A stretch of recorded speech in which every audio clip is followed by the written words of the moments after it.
I grew up to study the brain because I have a brother who has been diagnosed with a brain disorder, schizophrenia. And as a sister, and later as a scientist, I wanted to understand, why is it that I can take my dreams, I can connect them to my reality, and I can make my dreams come true?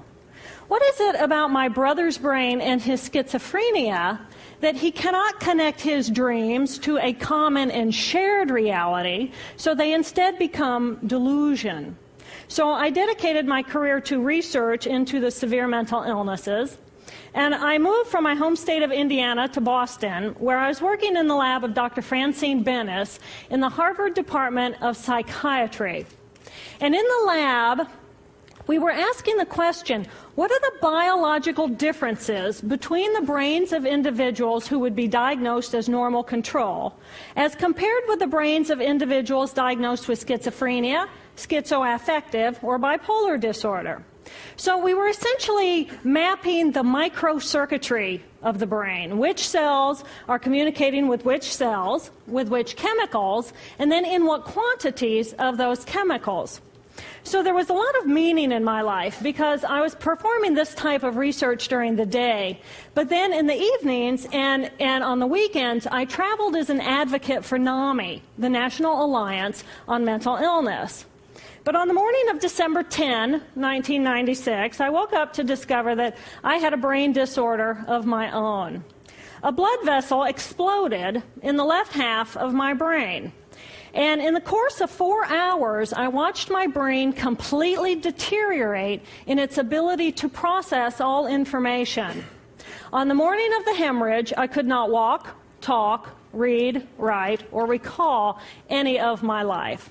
I essentially became an infant in a woman's body.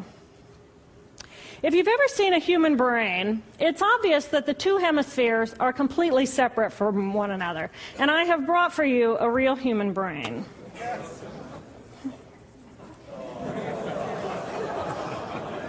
Thank you. So this is a real human brain.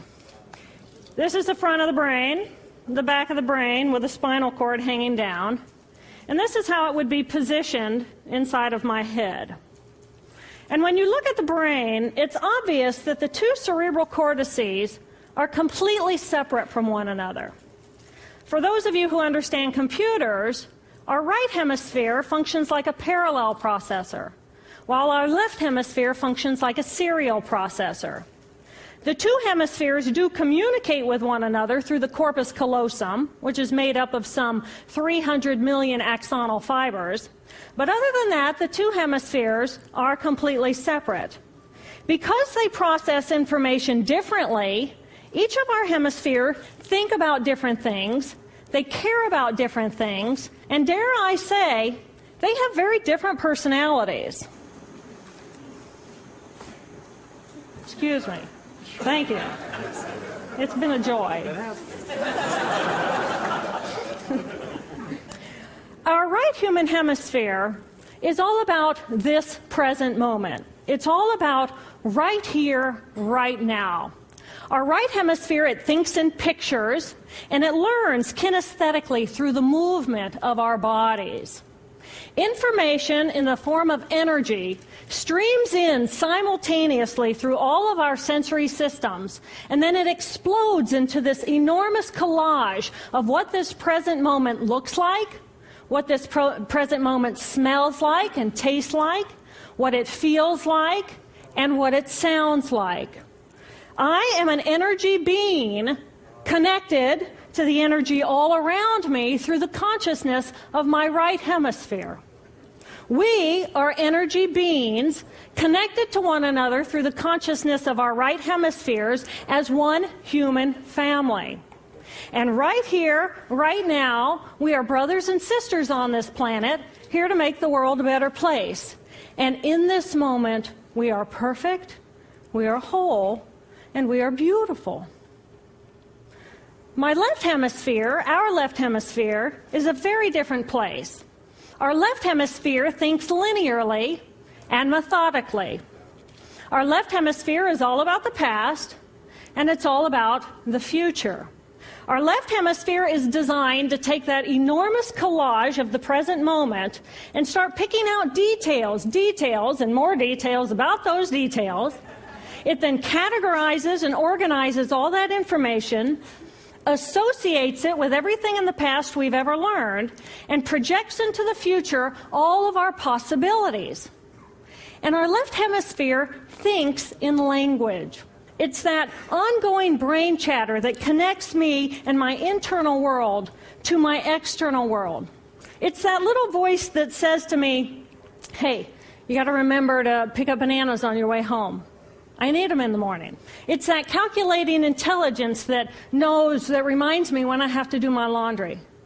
But perhaps most important, it's that little voice that says to me, I am. I am. And as soon as my left hemisphere says to me, I am, I become separate. I become a single, solid individual, separate from the energy flow around me and separate from you. And this is a portion of my brain that I lost on the morning of my stroke.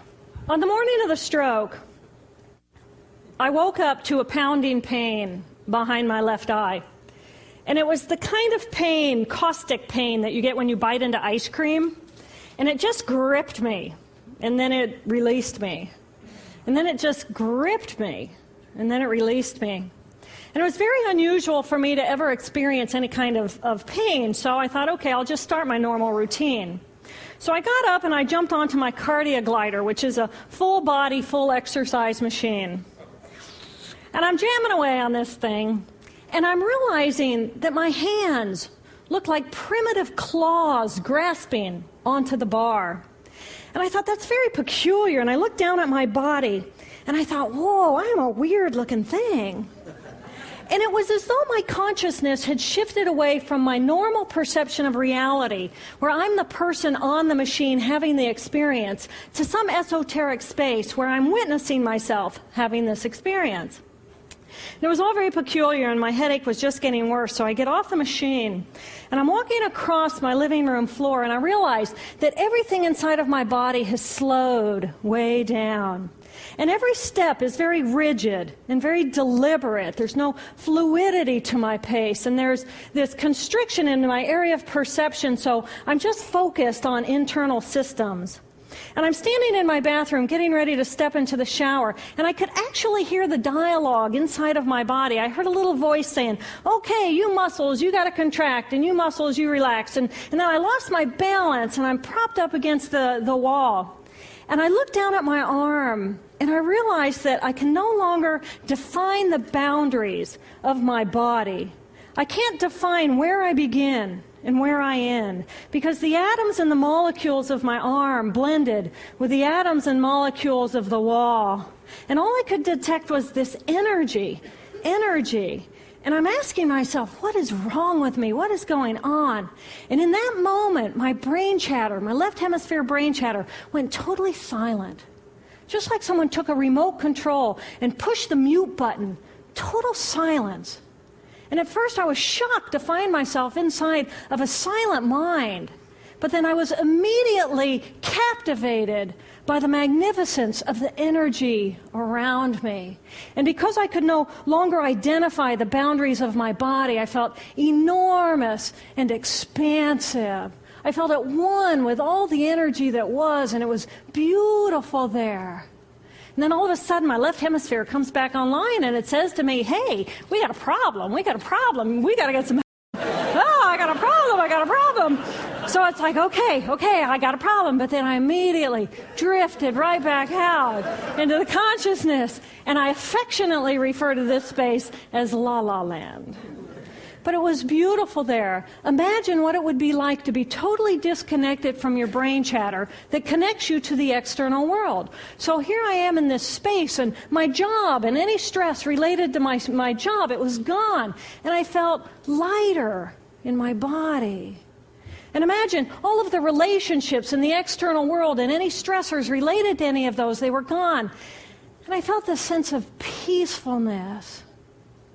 And imagine what it would feel like to lose 37 years of emotional baggage. Oh, I felt euphoria. euphoria. It was beautiful there. And then again, my left hemisphere comes online and it says, hey, you've got to pay attention. We've got to get help. And I'm thinking, I've got to get help. I've got to focus. So I get out of the shower and I mechanically dress and I'm walking around my apartment and I'm thinking, I've got to get to work. I've got to get to work. Can I drive? Can I drive? And in that moment, my right arm went totally paralyzed by my side.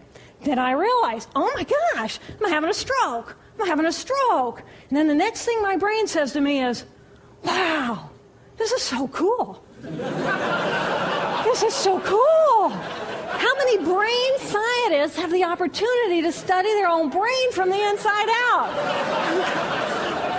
And then it crosses my mind, but I'm a very busy woman. I don't have time for a stroke. It's like, okay, I can't stop the stroke from happening, so I'll do this for a week or two, and then I'll get back to my routine. Okay, so I got to call help. I got to call work. I couldn't remember the number at work. So I remembered in my office I had a business card with my number on it. So I go into my business room. I pull out a 3-inch stack of business cards, and I'm looking at the card on top. And even though I could see clearly in my mind's eye what my business card looked like, I couldn't tell if this was my card or not, because all I could see were pixels. And the pixels of the words blended with the pixels of the background and the pixels of the symbols, and I just couldn't tell. And then I would wait for what I call a wave of clarity. And in that moment, I would be able to reattach to normal reality. And I could tell, that's not the card, that's not the card, that's not the card. It took me 45 minutes to get 1 inch down inside of that stack of cards. In the meantime, for 45 minutes, the hemorrhage is getting bigger in my left hemisphere. I do not understand numbers. I do not understand a telephone, but it's the only plan I have. So I take the phone pad and I put it right here. I take the business card, I put it right here, and I'm matching the shape of the squiggles on the card to the shape of the squiggles on the phone pad. But then I would drift back out into La La Land and not remember if when I come back if I'd already dialed those numbers. So I had to wield my paralyzed arm like a stump and cover the numbers as I went along and push them so that as I would come back to normal reality, I'd be able to tell, yes, I've already dialed that number. Eventually, the whole number gets dialed, and I'm listening to the phone, and my colleague picks up the phone, and he says to me, and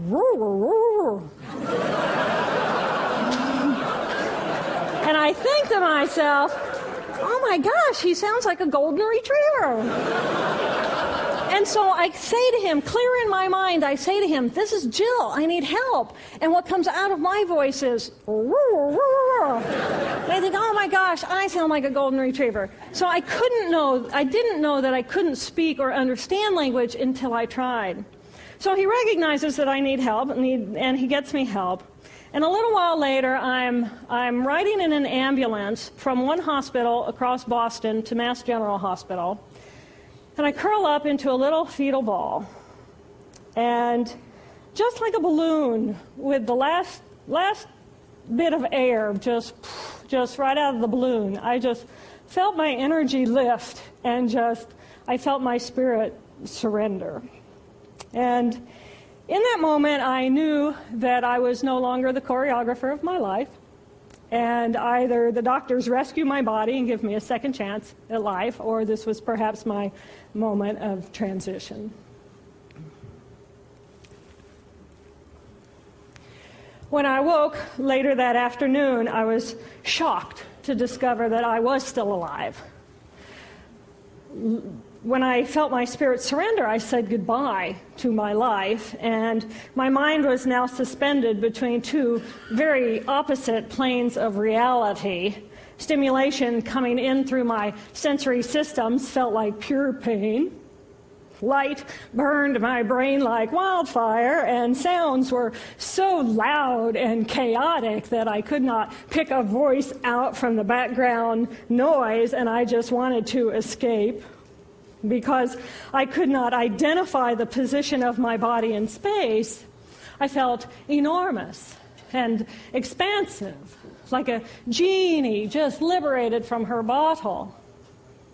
And my spirit soared free like a great whale gliding through a sea of silent euphoria. Nirvana, I found Nirvana. And I remember thinking there's no way I would ever be able to squeeze the enormousness of myself back inside this tiny little body. But then I realized, but I'm still alive. I'm still alive, and I have found nirvana. And if I have found nirvana and I'm still alive, then everyone who is alive can find nirvana. And I pictured a world filled with beautiful, peaceful, compassionate, loving people who knew that they could come to this space at any time and that they could purposely choose to step to the right of their left hemispheres and find this peace. And then I realized what a tremendous gift this experience could be. What a stroke of insight this could be to how we live our lives. And it motivated me to recover. 2.5 weeks after the hemorrhage, the surgeons went in and they removed a blood clot the size of a golf ball that was pushing on my language centers. Here I am with my mama, who's a true angel in my life. It took me 8 years to completely recover. So, who are we? We are the life force power of the universe with manual dexterity and 2 cognitive minds. And we have the power to choose moment by moment who and how we want to be in the world. Right here, right now, I can step into the consciousness of my right hemisphere where I am the life force power of the universe. I am the life force power of the 50 trillion beautiful molecular geniuses that make up my form, at one with all that is. Or I can choose to step into the consciousness of my left hemisphere, where I become a single individual, a solid, separate from the flow, separate from you. I am Dr. Jill Bolte Taylor, intellectual, neuroanatomist.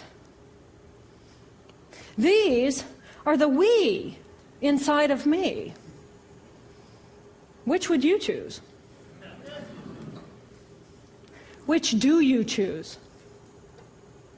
And when? I believe that the more time we spend choosing to run the deep inner peace circuitry of our right hemispheres, the more peace we will project into the world, and the more peaceful our planet will be. And I thought that was an idea worth spreading. Thank you.